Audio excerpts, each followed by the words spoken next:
Friend, enemy, or frenemy? How do Indians view the rise of China and its implications for India's rise? Join the conversation on this important topic by taking the China Challenge survey. The survey has been put together by researchers at the Takshashila Institution. Answer our 10 simple questions and let your voice be heard in shaping India's policy towards China. For more details, log on to www.takshashila.org.in or you can click on the link and take the survey in the show notes. Welcome to All Things Policy, a daily podcast by the Takshashila Institution. We are a bunch of policy nerds based in Bengaluru, and we like bringing fresh perspectives to Indian affairs and Indian perspectives to global affairs. So grab a cup of coffee, sit back, and join us for today's chat. Hi everyone, welcome to this episode of All Things Policy, where we'll discuss a long-standing policy in the lush green state of Kerala.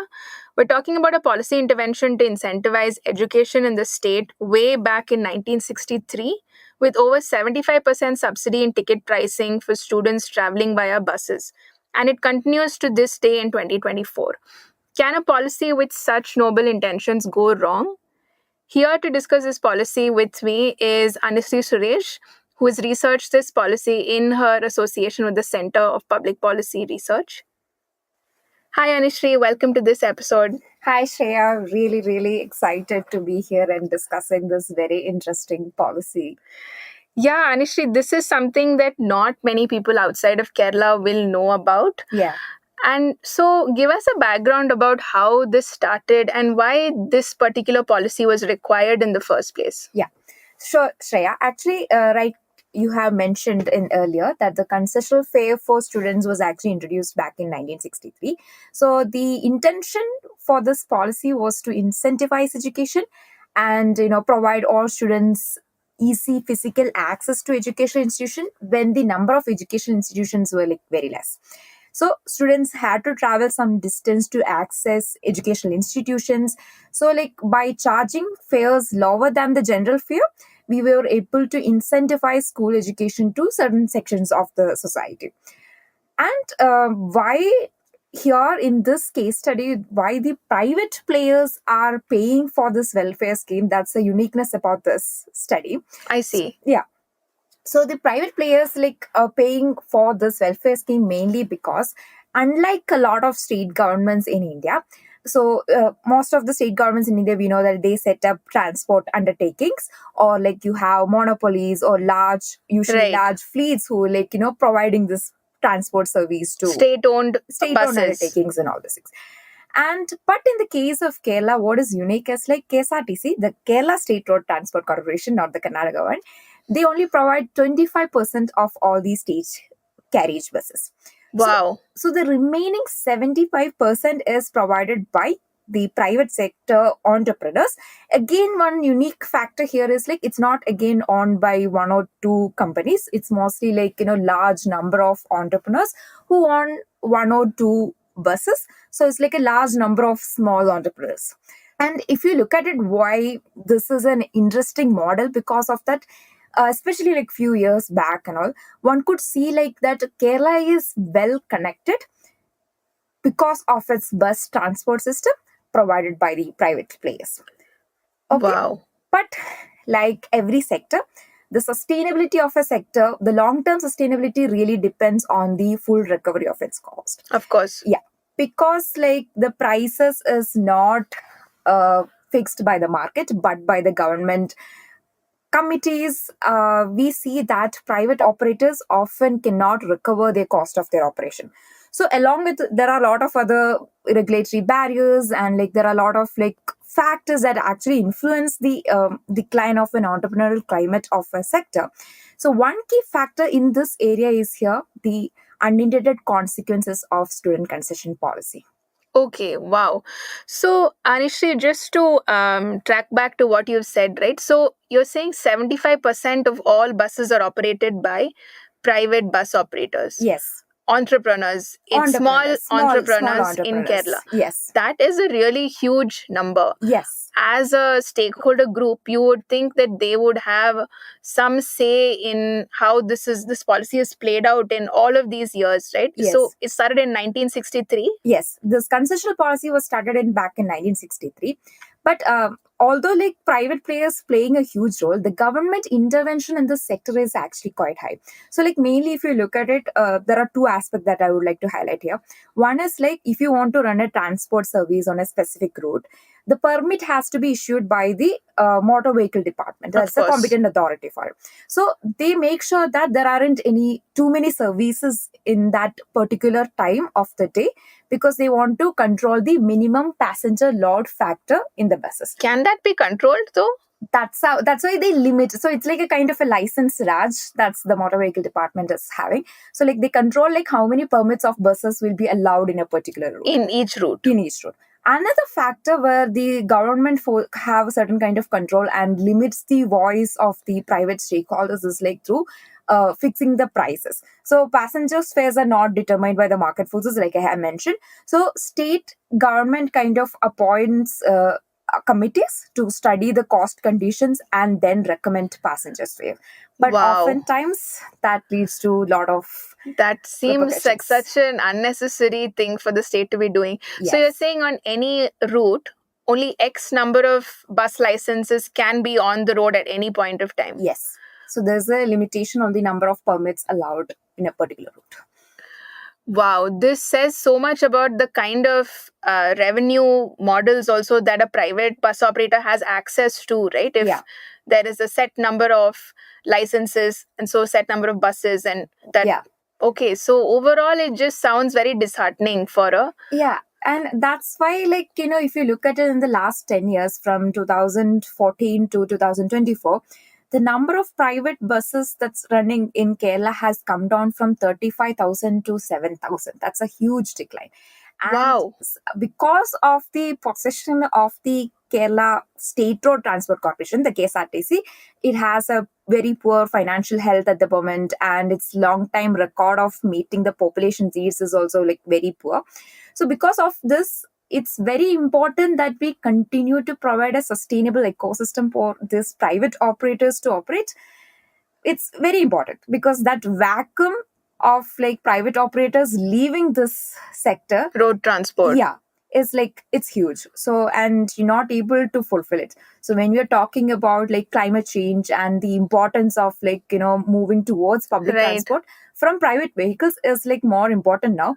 But because of the regulatory barriers, because of these policies and unintended consequences of it, we're losing an entrepreneurial community. Yeah. So in a time when so many cities and countries are trying to get their citizens to move to more public transport and mass transport options, we have here a set of processes and preconditions that are making it difficult for these private buses to stay in business, thereby supporting mass transport options. Yes. So, one question is, if this started way back in 1963, I've heard from you that the concessionary rate has also been hiked at different points in time, right? To match current times.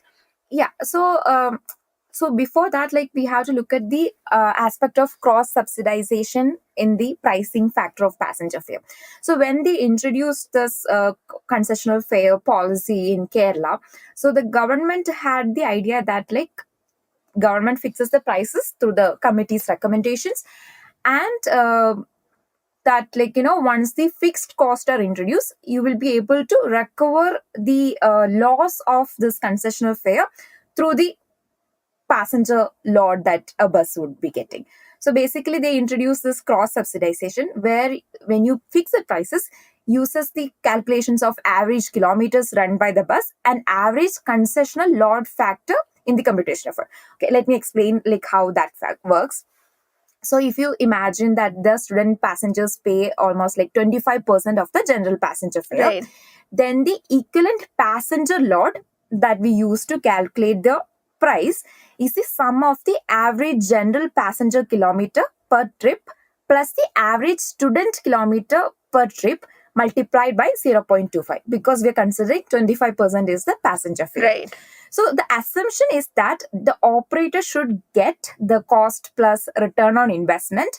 If students pay 25% of the fare, then what happens is the other general passengers should compensate by paying more. By general passengers, we mean all the adult passengers in the bus. Okay. Okay, so minimum fare is like actually higher than the actual fare to compensate for the losses due to giving this concessional ticket. So apparently, approximately the adult passengers pay 15% more to compensate for the losses of the student passengers in the bus. Okay. Yeah. At any given point of time, they're paying 15% more.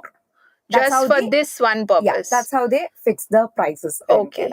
But there are a lot of challenges with this kind of a price fixation mechanism. So if you look at it, like one is, here you're assuming that students are paying 25% of the passenger fare, general passenger fare, which is not true. Right now, it's 20% of the general passenger fare. But we have over the years, like, the student fares have been frozen like to 12%, 15% for a really long time. Right now, it's 20%, but still it's not 25%. So there's a gap which causes a lot of loss. That's the private operators are paying for it. And general passengers are like paying 15% higher fares than the actual fares to compensate for the losses. Here also the assumption is that only 15% of the travelers are students. Right. 15%, like 15% of the travelers are students. But that's also not the case most of the time, especially during peak hours. You have like 50% or like more than majority are like students. Of course. And so that's again create a huge burden on the private operators. Then another factor that we have to look at is here, when they introduce this cross subsidization by the adult passengers paying more for the student passengers, the population kind of who benefited from this concessional fare was almost the same as those who were cross subsidized. Like if you look at the demographies, most of the people back then kind of depended on the public transport. The private vehicles, the density of private vehicles were comparatively very less back in the time.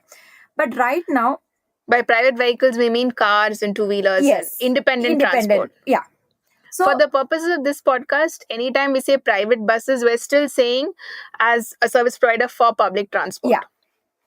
So, when you understand the concept of like cross subsidization, it's based on the idea that there is an income redistribution.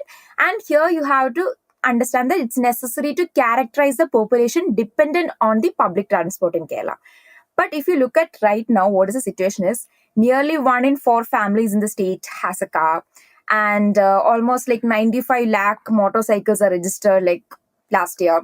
So, and you have like mushrooming of private schools and all those things. So the entire urbanization, demographics changes because of it is like happening at a rapid pace in Kerala. So this we can infer from this that like a sizable proportion of the adult population from among the middle and upper income groups who were early dependent on the public transport is no longer dependent. They have also moved away from public transport. But the student community, the student population is still depending on the private transport. Right. So like what is the situation right now is like economically poor sections of the society, they are continuing to finance the huge section of the society, the students, from all economic sections. So the economically weaker sections of the society is bearing the cost of this social responsibility. Right.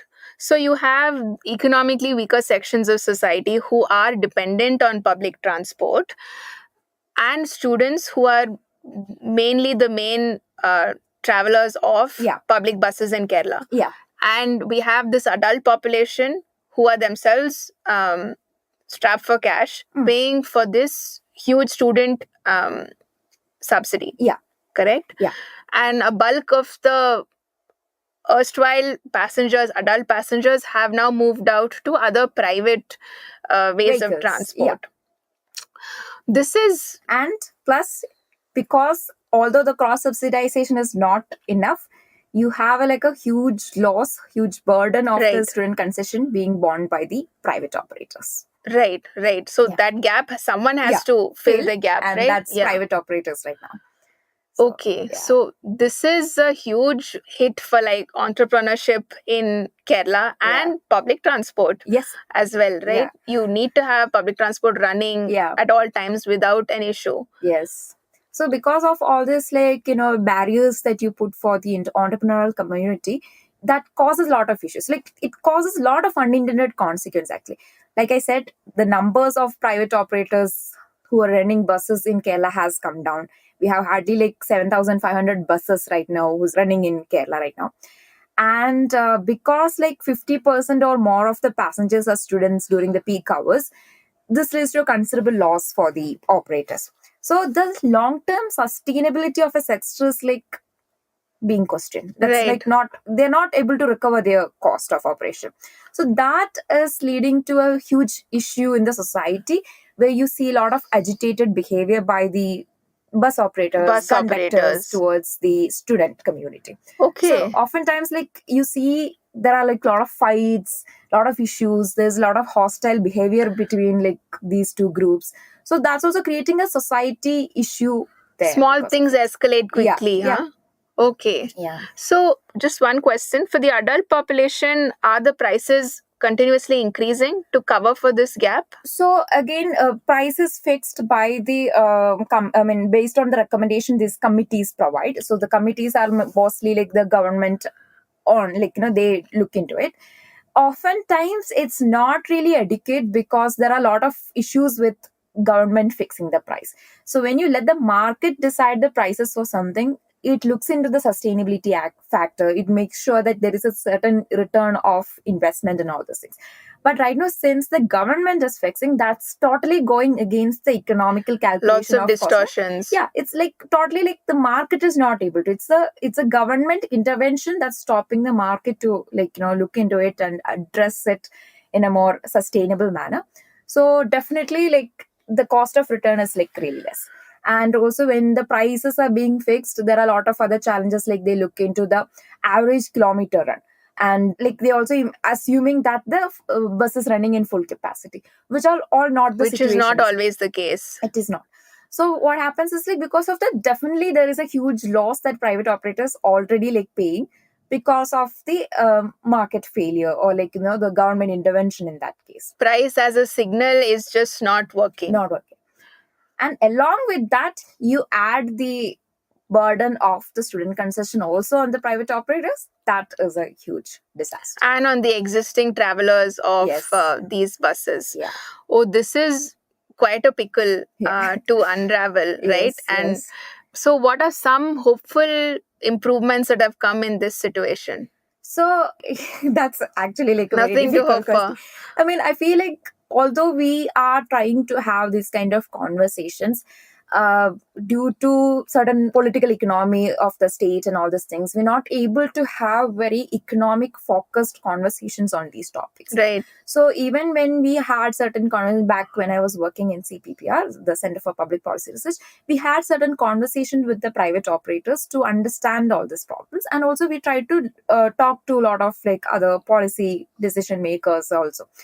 But since there are a lot of since it's been instilled in the society for last like decades, it's very difficult to suddenly change the subsidy culture to something else.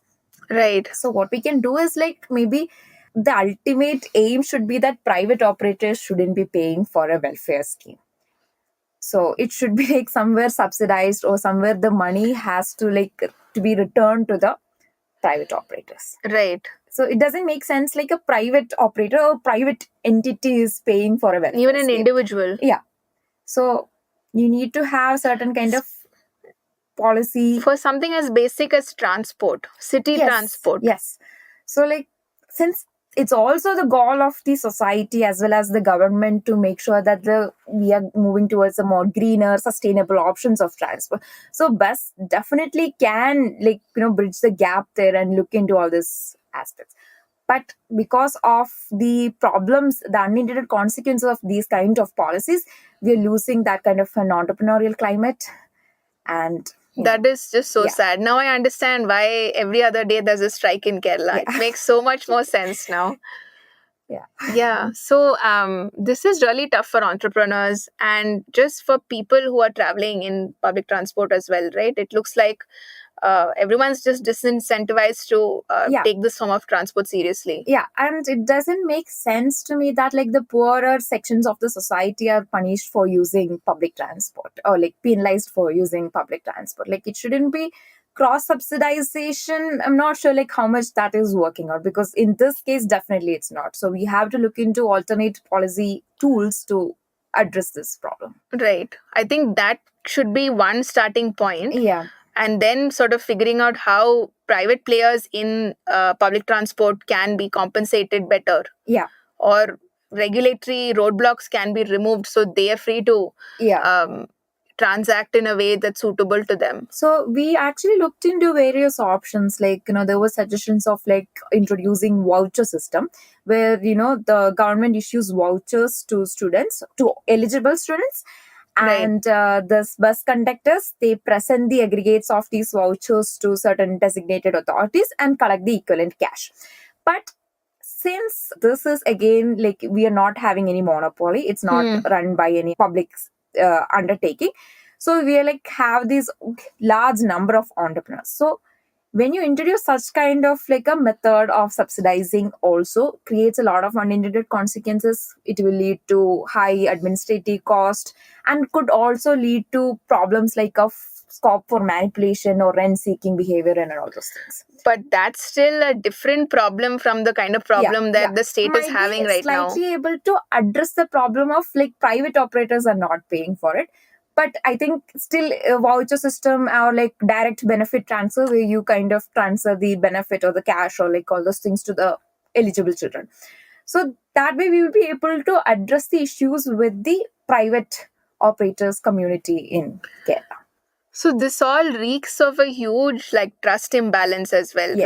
right? Like a new policy intervention is going to require some amount of that, right? Yes. And at present, it looks like all of these entrepreneurs are anyway bearing a big brunt of the, state's welfare transport program, Yeah, and suddenly, can that now be a fact that there is a lot of scope for corruption? It's definitely. So it's the same group of people. Yes. So like when you have like a lot of government interventions in a sector, automatically it leads to certain kind of issues with rent seeking. You have like a lot of huge administrative cost for just managing the system. Right. And again, like a lot of corruption and all those things. And you are also kind of reducing the power or the choice of the private operators to make innovative solutions in that sector. It's like because of the government interventions, first you're like losing all these private operators from providing the so we're at like ground zero at this point of time.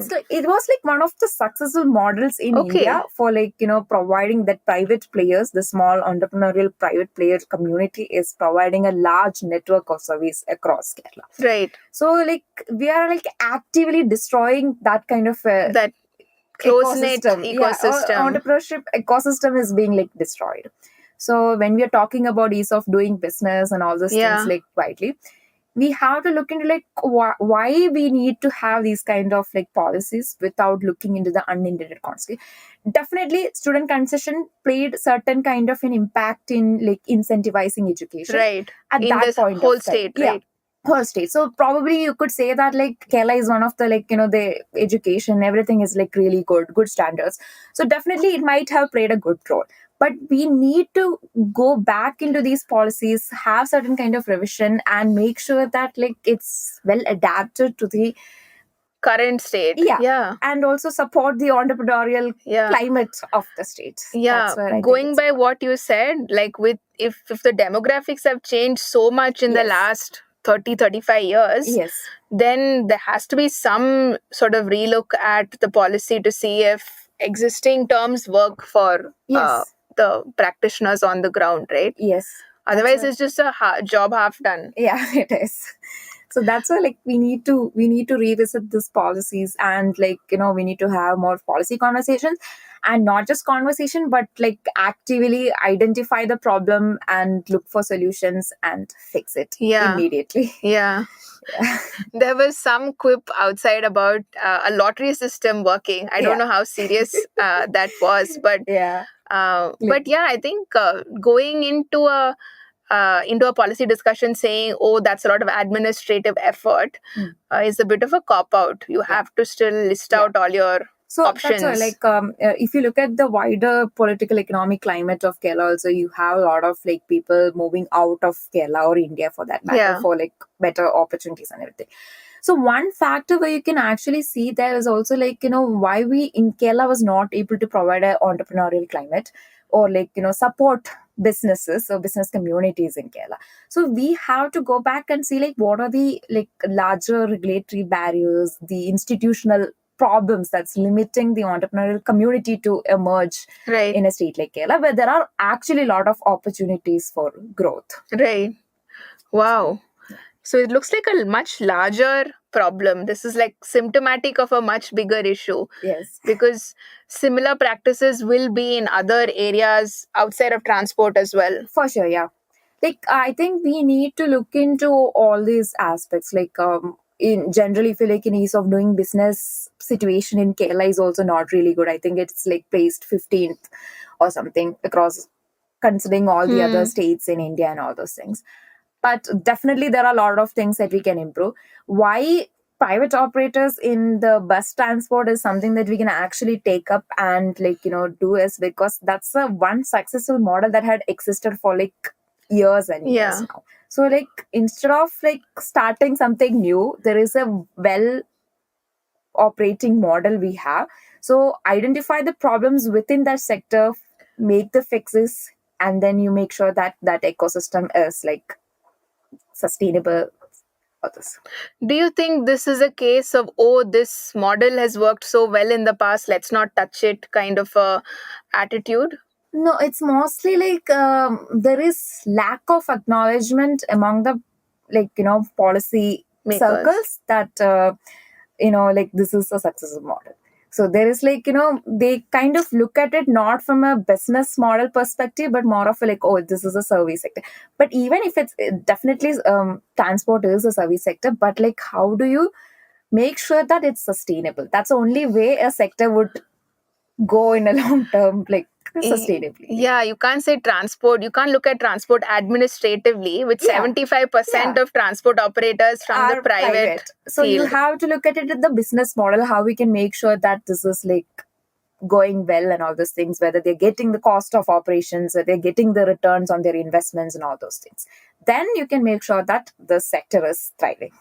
So one huge issue that we have to go back and fix is the student concession policy. Yeah. So who should bear the burden of student concession policy? Yeah. That's a rhetorical question that we need to address. Yeah. That's something that we're all now interested in finding out. Thanks for introducing us to this area of policymaking in Kerala. Like I said earlier, I don't think a lot of us will know about it. Yeah. And I'm definitely going to go back and read a little bit more about what's happening in other states in the country, and even just prices in Bangalore. How is that for students? Just contrast that with what we've heard about Kerala's buses so far. I think like we get a lot of interesting case studies from Indian landscape itself. Yeah. So definitely we should go back and read more. Thanks so much for joining us, Sanishri. This is such a great conversation. Thanks, Shreya. Thank you. Thanks, everyone. We'll see you all next time. If you liked our show, dive into Takshashila's research on technology, strategy, and economic affairs. Check us out at our Twitter handle @TakshashilaINST or our website takshashila.org.in.